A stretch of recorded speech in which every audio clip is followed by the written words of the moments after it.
اعوذ باللہ من الشیطان الرجیم پڑھنا یہ اللہ تعالیٰ کا فرمان ہے۔ اور دوسری وجہ یہ ہے کہ نبی کریم صلی اللہ علیہ وآلہ وسلم تمام صحابہ کرام اور جمیع امت اس پر عمل پیرا رہی ہے کہ جب بھی قرآن پڑھتے تھے پہلے تحفظ پڑھا کرتے تھے، لہذا یہ تحفظ پڑھنا سنت مصطفیٰ ہے۔ سمجھ آ رہی ہے بات نہیں آ رہی؟ بات سمجھ آ رہی ہے کہ سبحان اللہ بولے؟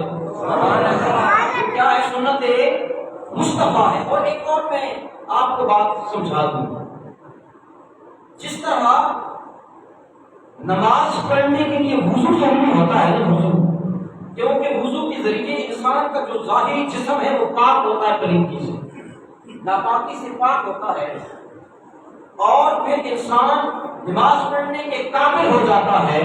اسی طرح جب بندہ اعوذ باللہ من الشیطان الرجیم پڑھتا ہے، انسان کے اندر کی جو پلیدگی ہے وہ دور ہوتی ہے اور انسان کی زبان اس قابل ہوتی ہے کہ وہ آپ کے کلام کی تلاوت کر سکے۔ اب ہم ان کے الفاظ پر تھوڑا سا غور کرتے ہیں۔ پہلا جو لفظ ہے اعوذ، تو اس کو علماء کہتے ہیں کہ یہ اوزن سے نکلا ہے، اور اس کے دو معنی بیان فرمائے ہیں۔ ایک کا معنی ہے پناہ مانگنا، التجا کرنا، اور دوسرا معنی انہوں نے بیان کیا ملنا۔ کہتے ہیں اگر پہلا معنی مراد کیا جائے التجا کرنا یا پناہ مانگنا تو مطلب یہ ہوگا کہ ہم اللہ تعالیٰ سے التجا کرتے ہیں، ہم اللہ تعالیٰ سے پناہ مانگتے ہیں۔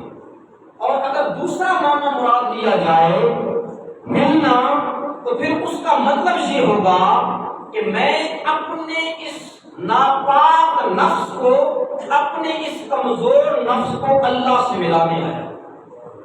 جب بندہ اعوذ پڑھتا ہے تو بندہ اپنے نفس کو رب سے ملانے کے لیے آتا ہے۔ اعوذ باللہ، اللہ، یہ اللہ تعالیٰ کا علم ذاتی ہے، معبود ہے، اور یہ اللہ تعالیٰ کا جو ذاتی نام ہے نا کسی اور کے لیے استعمال ہو ہی نہیں سکتا۔ میں آگے بسم اللہ الرحمن الرحیم اس کی تھوڑی سی وضاحت کروں، لیکن چونکہ مختصر میری کوشش یہ ہے کہ میں انتہائی مختصر اور بامعنی الفاظ کے ساتھ آپ کو قرآن سمجھاؤں، تاکہ کیونکہ مفسرین کرام نے بڑی شرح و بسط کے ساتھ وضاحت کی ہے ایک ایک لفظ کی۔ اگر وہ تفاصیل میں بیان کرنا شروع کر دے تو کئی گھنٹے درکار ہوتے ہیں، لیکن میرا مقصد ہے تاکہ تھوڑے سے وقت میں ہم قرآن کو سمجھ بھی سکیں اور عمل پیرا کر سکیں۔ دوسرا جو لفظ ہے تیسرا الشیطان، من الشیطان، شیطان علماء لکھتے ہیں کہ ایک قول یہ ہے کہ یہ شد نون سے ماخذ ہے۔ اس سے ماخذ ہے شد نون سے، اور شد نون کا مطلب ہوتا ہے دور ہونا۔ کیا مطلب ہوتا ہے؟ ساتھ ساتھ بولتے جائیں گے سمجھ آتے ہیں کیا مطلب ہوتا ہے؟ دور ہونا۔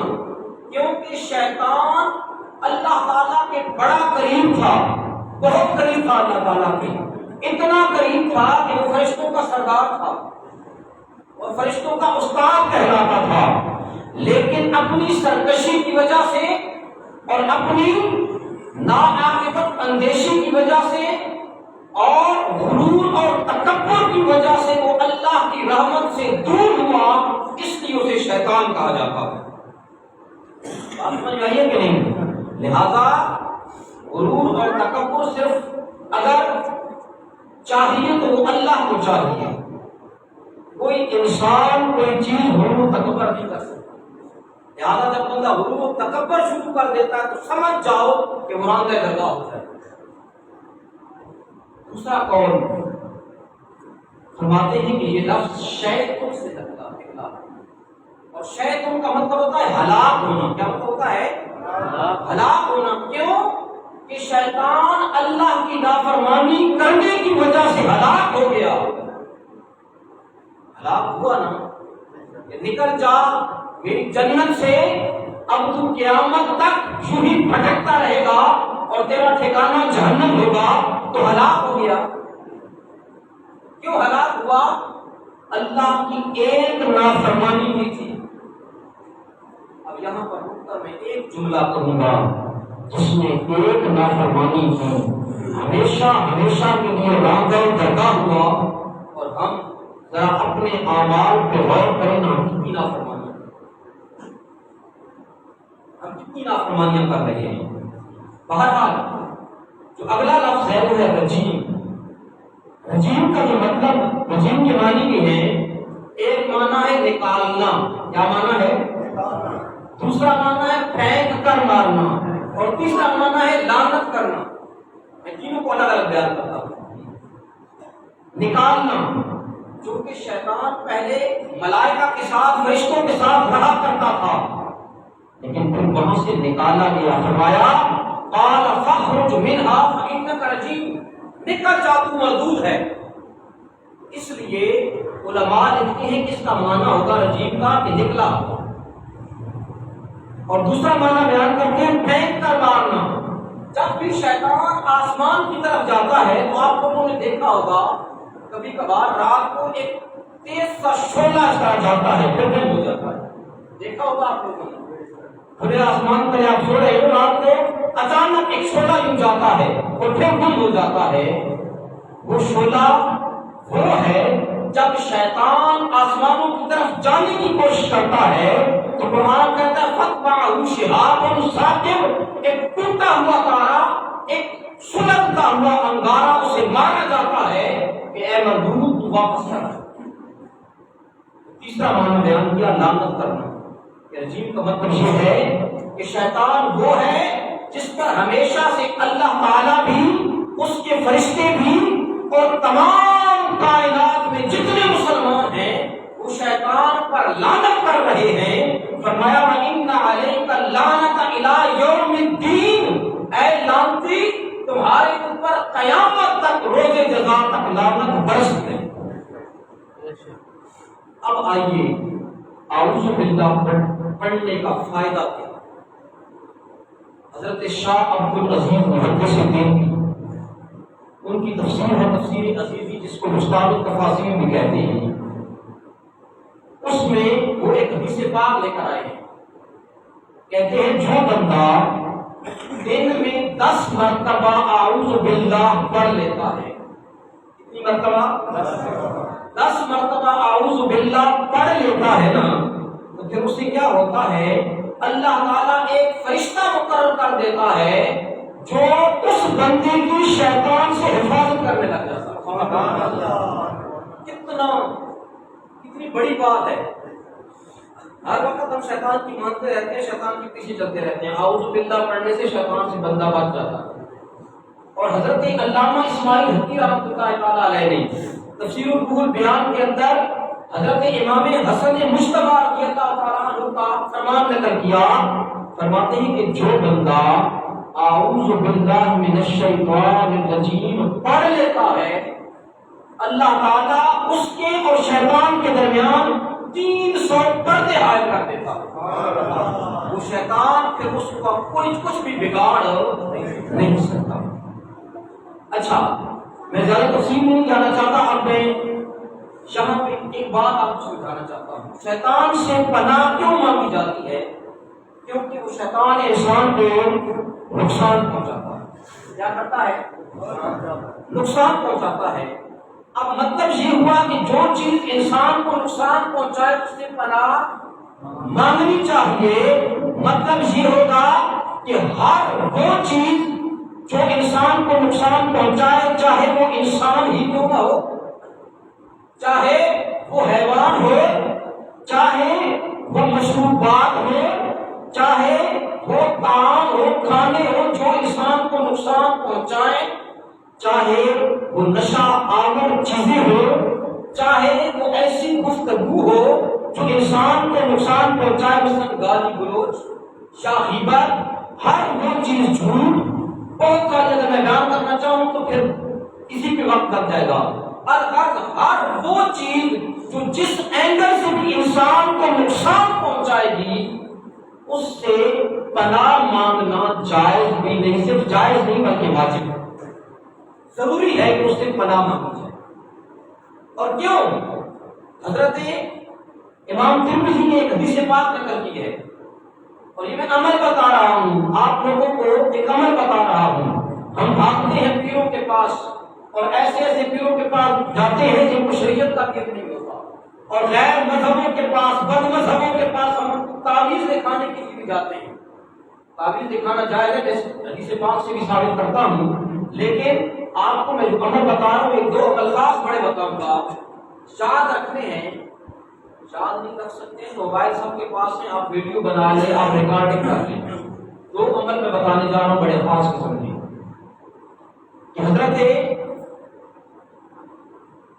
عمر بن شعیب رضی اللہ تعالیٰ عنہ اپنے والد سے اور وہ اپنے دادا سے حدیث پاک نقل کرتے ہیں، تو فرماتے ہیں کہ جو شخص سو کر اٹھے نہ سونے کے بعد جاگے تو وہ چند کلمات پڑھ لیا کرے، اس سے بڑا فائدہ ہوگا۔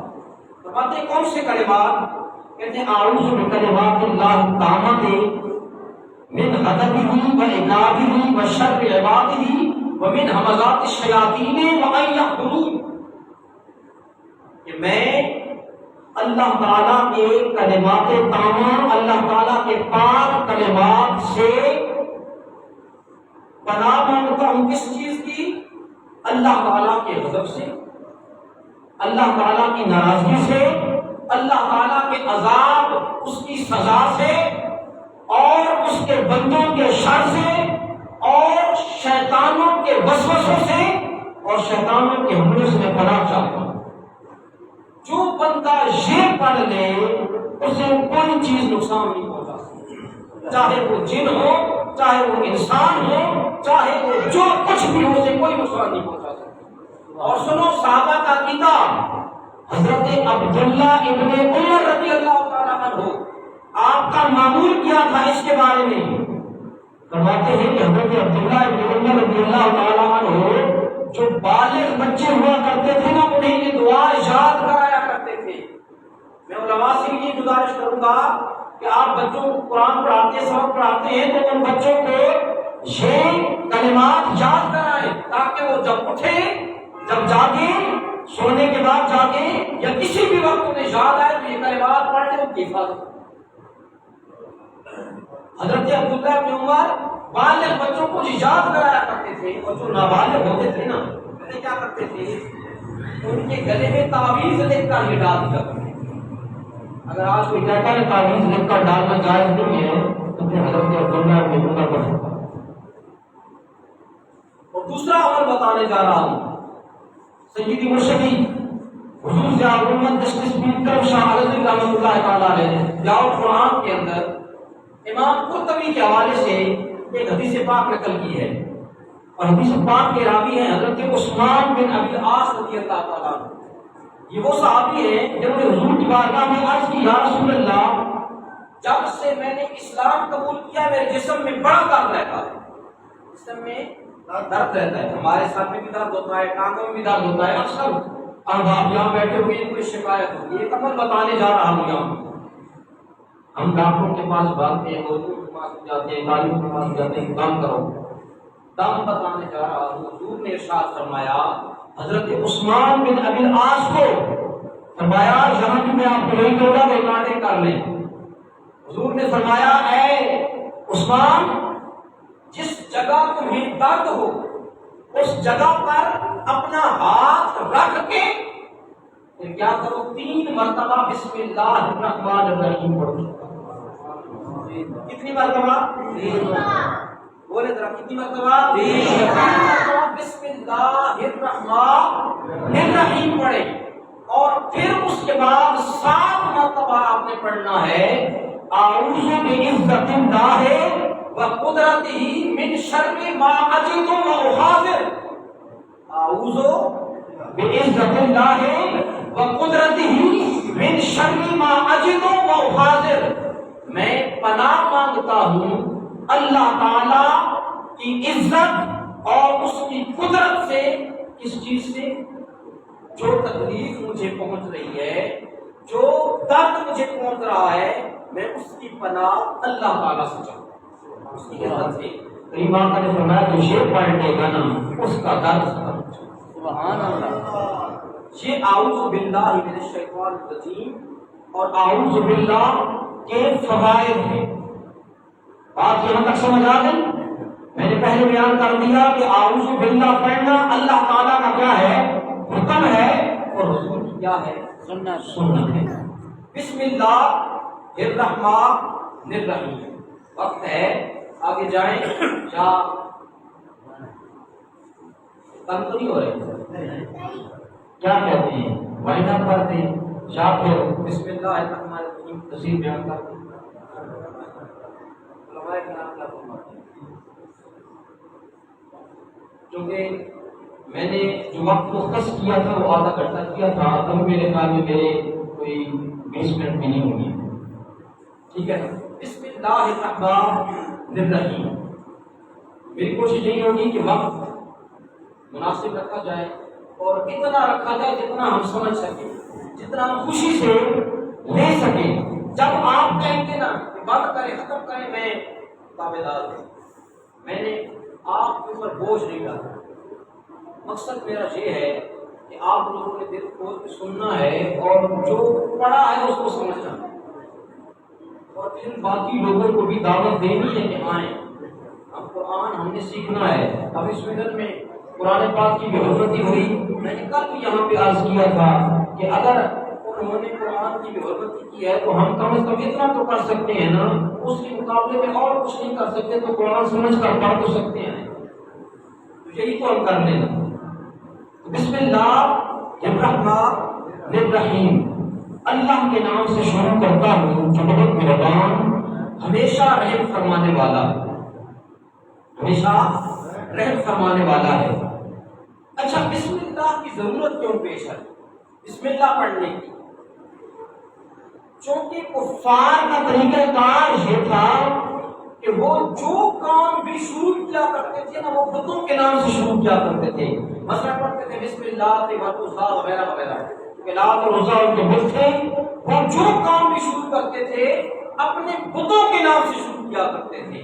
لہذا اب ضروری تھا کہ مسلمان ان کے مخالف عمل کرے اور جو کام بھی شروع کرے وہ اللہ کے نام سے شروع کرے، اللہ کے نام سے شروع کرے. اب یہاں پہ میں ایک اور چیز بھی آپ کو بتا دوں کہ قرآن ہمیں یہ بتا رہا ہے کہ تم نے ان کی مخالفت کرنی ہے. وہ بتوں کے نام سے ہر کام شروع کرتے ہیں، تم اللہ کے نام سے ہر کام شروع کرو. مطلب یہ ہوا کہ کفار کی تم نے مخالفت کرنی ہے، کفار کی مشابہت کسی بھی معاملے میں، کسی بھی معاملے میں کفار کی مشابہت نہیں کرنی، ہر معاملے میں ان کی مخالفت کرنی ہے. اچھا، جب بسم اللہ الرحمن الرحیم سے بندہ آغاز کرتا ہے کسی کام کا، تو ہم نے اکثر بڑوں سے سنا ہے کہ جس کام کی ابتدا اچھی ہونا اس کی انتہا بھی اچھی ہوگی. اس کا آغاز حضرت اچھا ہوگا، اس کی انتہا اختتام بھی اچھا ہوگا. تو جو کام اللہ کے نام سے شروع ہوگا اس کا اختتام کیسے اچھا نہیں ہوگا؟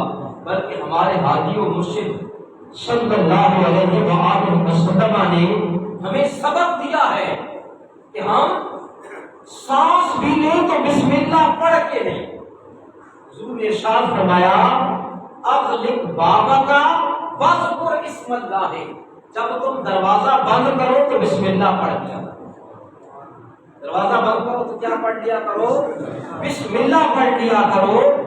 واطفئ مصباحک واذکر اسم اللہ. جب تم اپنی موم بتی لالٹین چراغ بجھاؤ یا لائٹ بند کرو تو بسم اللہ پڑھ لیا کرو. وخمر اناءک واذکر اسم اللہ. فرمایا جب تم اپنے برتن کو ڈھانپو نا، کتنا ٹائم لگتا ہے ڈھانپنے میں، فرمایا تب بھی بسم اللہ پڑھ لیا کرو. اور پھر فرمایا وَأَوْقِ سِقَاءَكَ وَاذْكُرِ اسْمَ اللَّهِ. اپنی پہلے دور میں مشقیں ہوا کرتی تھی، میں پانی ڈالا کرتے تھے، پھر ان کا منہ بڑی پختہ طریقے سے باندھتے تھے تاکہ پانی باہر نہ نکلے. فرمایا جب تم اپنی مشق کا منہ باندھو تب بھی بسم اللہ پڑھ لیا کرو. یعنی گویا حضور نے بتایا اٹھو تب بھی بسم اللہ پڑھو، بیٹھو تب بھی بسم اللہ پڑھو، باہر نکلو تب بھی بسم اللہ پڑھو، ہاتھ میں کوئی چیز اٹھاؤ تب بھی بسم اللہ پڑھو، یعنی ہر وقت تمہارے منہ پہ اللہ کا نام جاری ہے، اللہ کا نام جاری رہنا چاہیے۔ میں مزید تفصیل میں آج نہیں جانا چاہتا، اتنا ہی